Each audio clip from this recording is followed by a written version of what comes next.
حسینیت زندہ باد، جدیدیت مرد آباد، جدیدیت مرد آباد، مشروطیہ محمد وآل محمد صلوات۔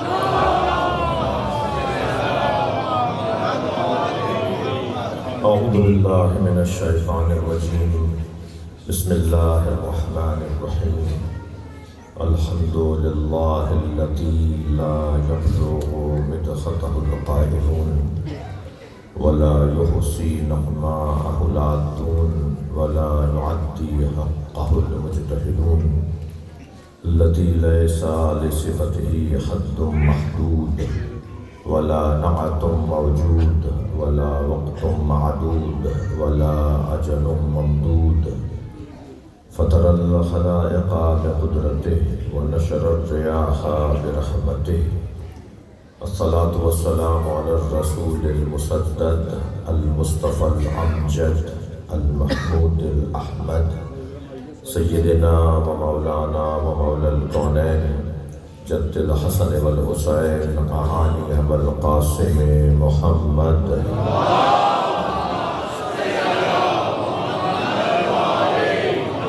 وآله الطيبين الطاهرين المعصومين الذين قال الله إنما يريد الله ليذهب عنكم الرجس أهل البيت ويطهركم تطهيرا،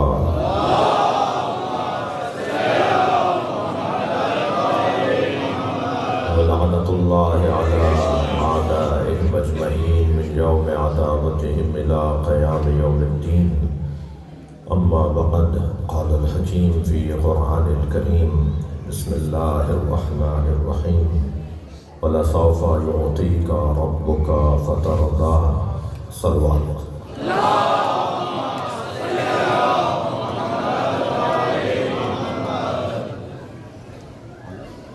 سورہ فاتحہ کی التماس ہے مرحوم مغفور شیخ محمد طفیل ہیرا اور ان کی اہلیہ، مرحوم مغفور محمد تقی جہبہ اور ان کی اہلیہ، امجد علی ہیرا، بیگم و شیخ شوکت علی، سمینہ امجد، دختر افضل علی، آپ سب کے مرحومین، رحم اللہ من قرأ الفاتحہ۔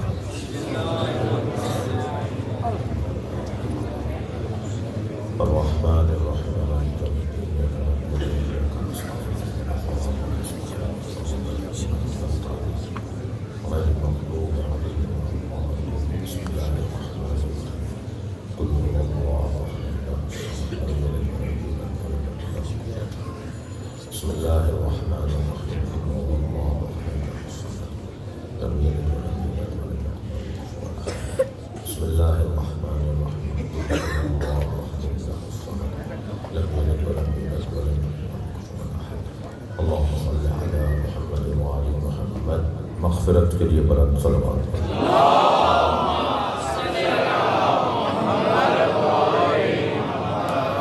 سورہ مبارکہ والضحیٰ آیت نمبر 5، عظمت حضرت زہرا کا بیان۔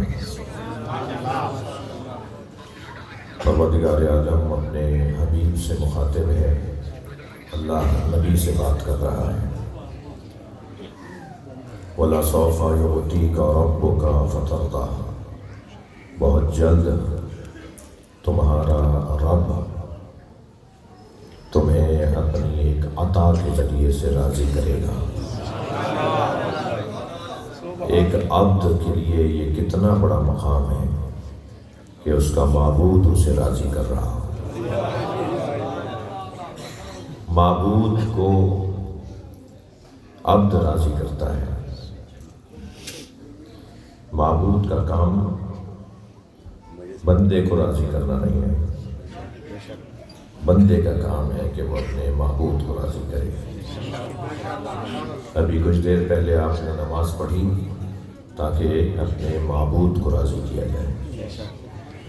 ہم ہر عبادت کرتے ہیں تاکہ ہمارا رب یعنی ہمارا معبود ہم سے راضی ہو جائے، لیکن کچھ عبد ایسے ہوتے ہیں جو وجہ معرفت معبود ہوتے ہیں، جن کی وجہ سے معبود پہچانا جاتا ہے، اور جن کی وجہ سے معبود پہچانا جاتا ہے پھر معبود ان کا بھی دل رکھتا ہے۔